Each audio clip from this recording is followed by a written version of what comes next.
हाँ जी दोस्तों, नमस्कार। मैं हिंदी प्राध्यापिका राजबाला आपके अपने YouTube चैनल हिंदी साहित्य समीक्षा पर आपका स्वागत करती हूँ। तो आज का हमारा विषय है बद्री नारायण चौधरी प्रेमधन। जैसा कि आप सभी जानते हैं कि बद्री नारायण चौधरी भारतेंदु मंडल के बहुत ही प्रसिद्ध कवियों में से एक हैं। तो आज उन्हीं की बात, उन्हीं की चर्चा मैं इस लेक्चर में करने जा रही हूँ। तो सबसे पहले हम उनके जन्म की बात करेंगे कि इनका जन्म कब हुआ। बद्री नारायण चौधरी का जन्म 1 सितंबर कब हुआ? 1 सितंबर 1855 में। ये भारतेंदु से कितने वर्ष छोटे थे? 5 वर्ष छोटे थे। 1 सितंबर 1855 में मिर्जापुर के दातापुर गांव में एक संपन्न ब्राह्मण कुल परिवार में हुआ। इनके पिता का नाम था पंडित गुरुचरणलाल उपाध्याय। इनके पिता का क्या नाम था? पंडित गुरुचरणलाल उपाध्याय। और इनके गुरु का नाम था पंडित रामानंद पाठक। पंडित रामानंद पाठक। और इनका एक उपनाम मिल जाता है, जो कि क्या है? अब्र उपनाम भी इनका मिलता है। तो पंडित बद्री नारायण चौधरी का जन्म कब हुआ? 1 सितंबर 1855 में। कहाँ हुआ? मिर्जापुर के दातापुर गांव में एक बहुत ही संपन्न ब्राह्मण कुल परिवार में इनका जन्म हुआ। इनके पिताजी गुरचरण लाल उपाध्याय एक विद्या व्यसनी व्यक्ति थे।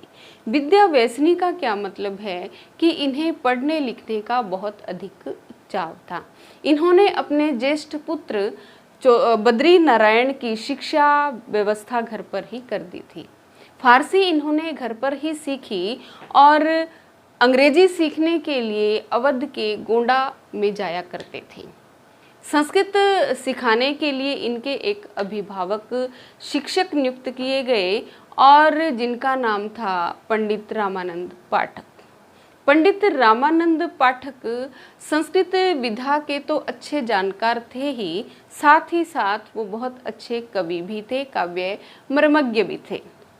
तो काव्य लिखने की प्रेरणा इन्हें कहाँ से प्राप्त हुई? इन्हीं पंडित रामानंद पाठक से प्राप्त होती है। हिंदी अक्षरों का ज्ञान इन्हें अपनी माता से ही प्राप्त हो जाता है।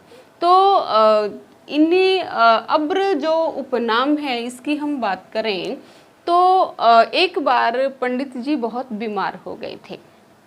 इसी बीमारी की अवस्था के दौरान इनकी मुलाकात इंद्र नारायण सांगलू से होती है।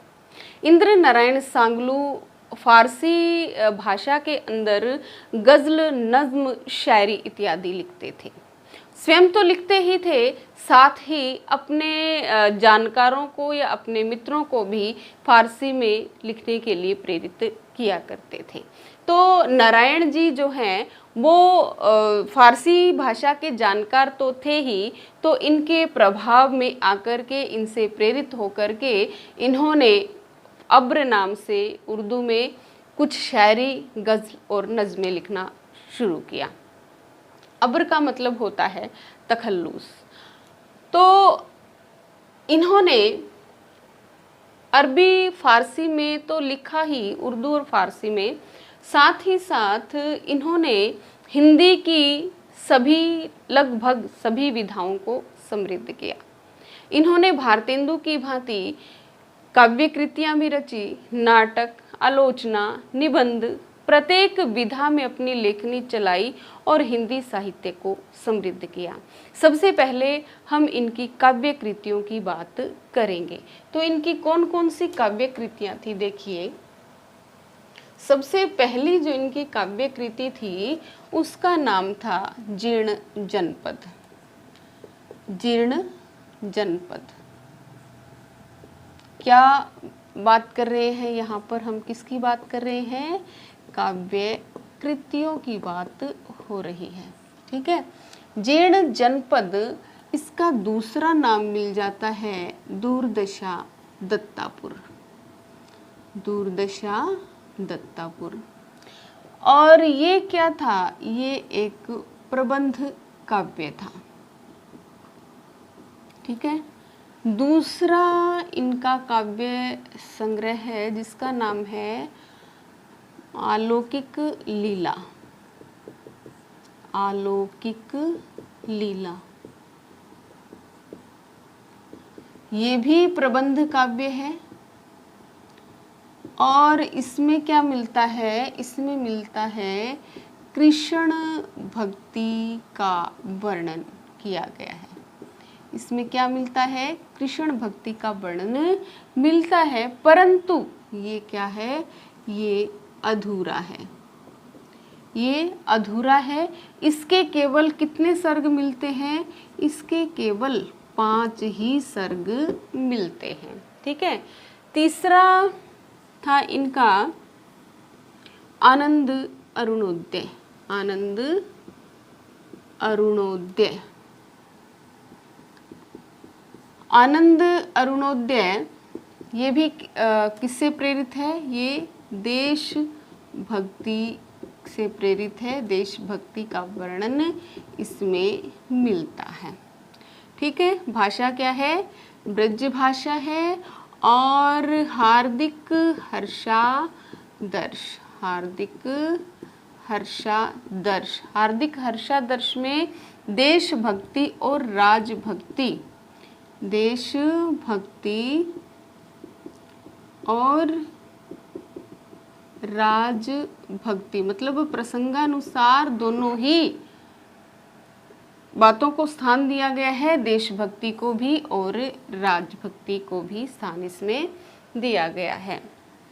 5वीं इनकी रचना है मयंक महिमा, मयंक महिमा, जो क्या है? ये भी प्रबंध काव्य है, प्रबंध काव्य है, किंतु ध्यान रखिए इसकी भाषा क्या है?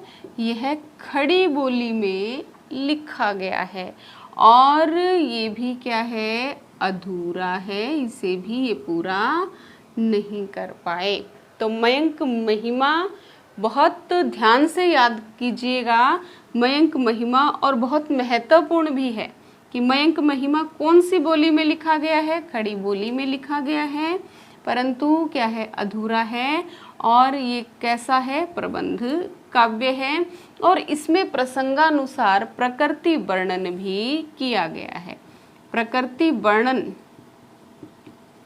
प्रकृति वर्णन जिस प्रकार रीतिकाल में प्रकृति वर्णन अपनी स्वच्छंद अवस्था में नहीं मिलता, उसी प्रकार भारतेंदु युग के कवियों ने भी प्रकृति वर्णन बहुत कम किया है। केवल 1-2 कवि ठाकुर जगमोहन सिंह जैसे कवि हैं जिन्होंने स्वच्छंद प्रकृति वर्णन किया है, अन्यथा इन कवियों ने प्रसंगानुसार कहीं कहीं प्रकृति वर्णन कर दिया है। तो मयंक महिमा में थोड़ा बहुत प्रकृति वर्णन देखने को मिलता है।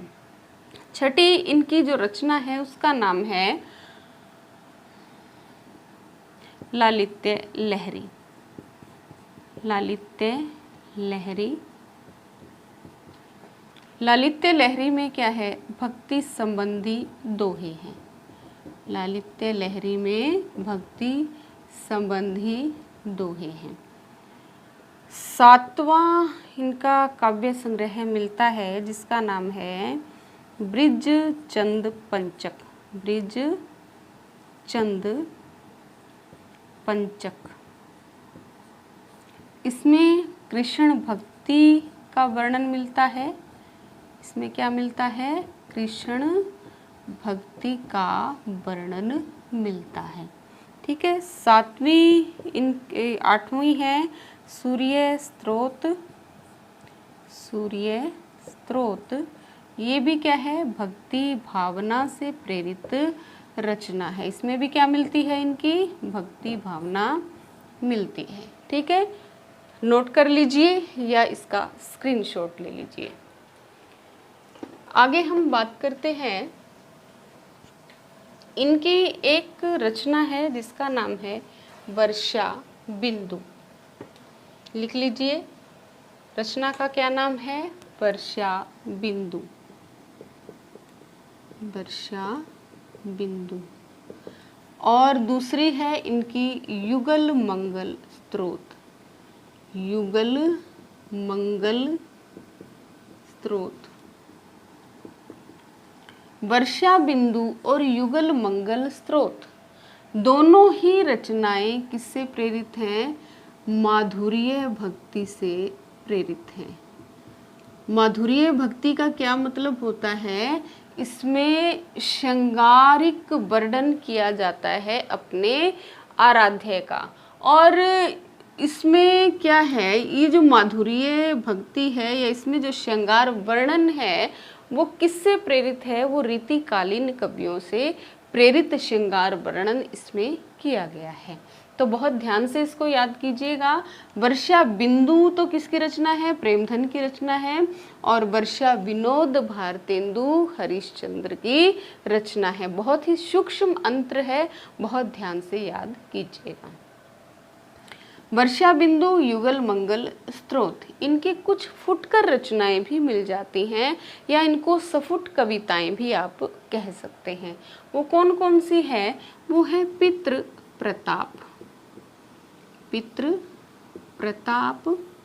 दूसरी है मन की मौज, स्वागत सभा। स्वागत सभा। चरखे की चमत्कारी। चरखे की चमत्कारी। और हास्य बिंदु। हास्य बिंदु। मंगलाशा। मंगलाशा। भारत बधाई। भारत बधाई। भारत बधाई। तो ये क्या है? ये इनकी कुछ फुटकर कविताएं मिल जाती हैं। अब बात कर लेते हैं कि इनकी काव्य रचनाओं की क्या विशेषता थी। इनकी काव्य रचनाओं में अधिकतर जो है वो कजलियाँ और लावनी छंद में लिखा गया। मतलब ये क्या है, ज़्यादातर लावनी और कजली छंद में लिखते हैं। लावनी छंद क्या होता है और कजली छंद क्या होता है? कजली छंद वर्षा ऋतु में गाया जाने वाला एक लोकगीत शैली का प्रकार है और लावनी भी लोकगीत शैली ही है। तो ये क्या है, कजली और लावनिया शैली में लिखते थे। और इनकी कविताओं की विशेषता है कि ये क्या थे, ये भाव गति के कायल थे। मतलब लिखते लिखते इतना बह जाते थे कि इन्हें ये नहीं पता था कि कहाँ रुकना है।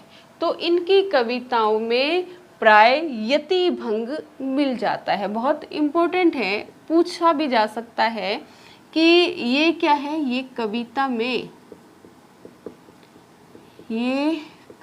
में भाव गति के कायल थे। और इनकी कविताओं में क्या मिल जाता है?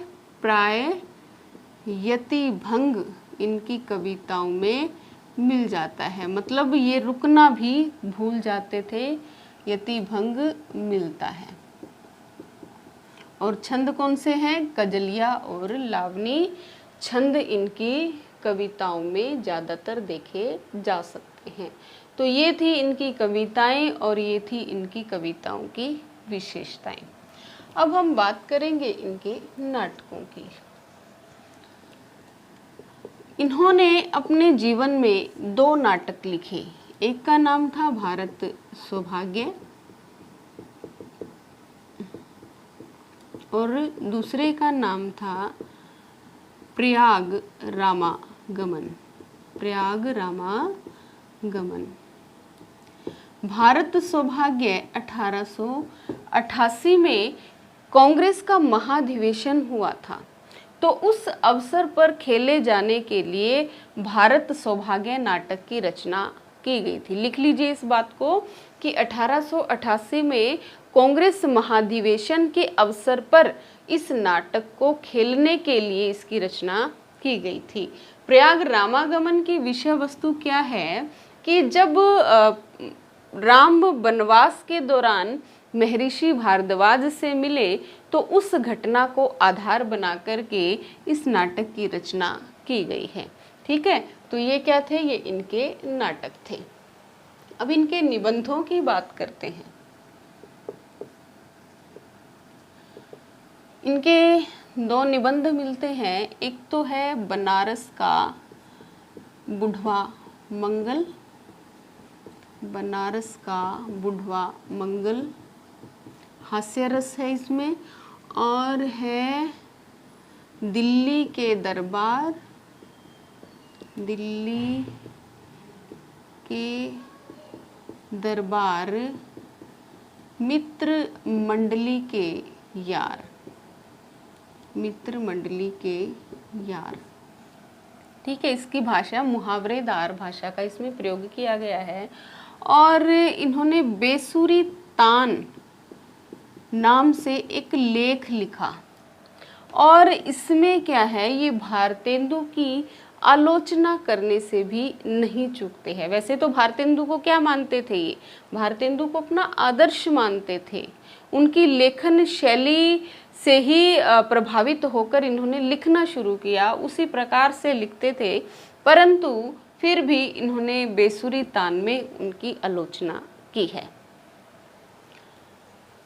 अब बात करते हैं इनके द्वारा जो सभाएं स्थापित की गई। कौन कौन सी सभाएं इन्होंने स्थापित की थी।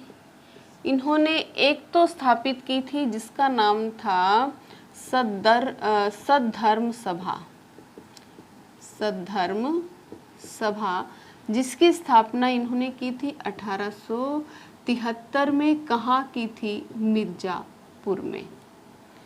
और दूसरी थी इनकी रसिक समाज, रसिक समाज, रसिक समाज 1874 में कहाँ स्थापित की गई थी, मिर्जापुर में।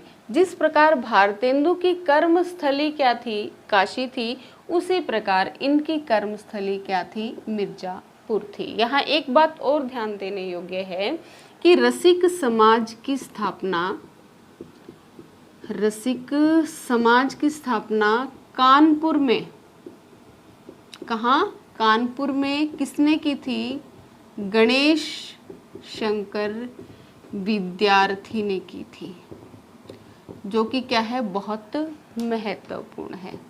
अगर पेपर में आ जाए कि रसिक समाज की स्थापना मिर्जापुर में किसने की थी, तो बद्रीनारायण चौधरी प्रेमधन ने, और रसिक समाज की स्थापना कानपुर में किसने की थी, तो गणेश शंकर विद्यार्थी ने।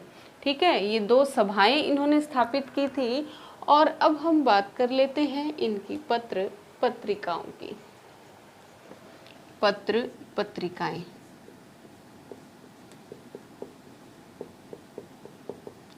इन्होंने दो पत्रिकाएं निकाली।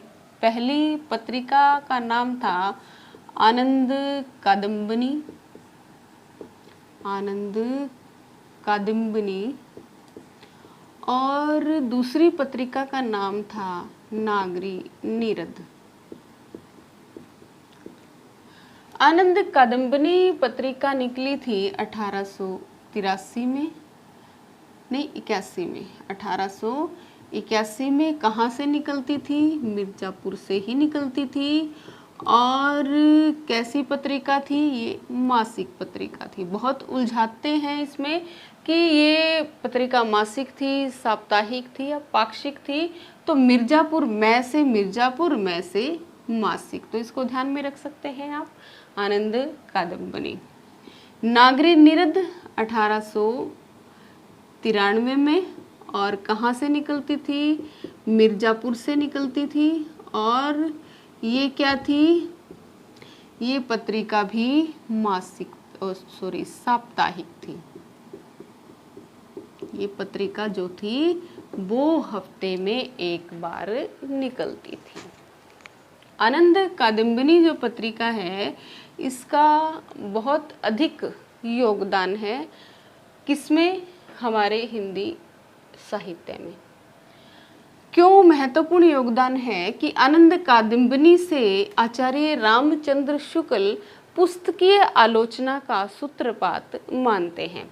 तो प्रश्न पूछा जा सकता है कि पुस्तकीय आलोचना का सूत्रपात कौन सी पत्रिका से माना जाता है। तो पुस्तकीय आलोचना का सूत्रपात किससे माना जाता है, आनंद कादम्बिनी से। और कौन मानते हैं, आचार्य रामचंद्र शुक्ल।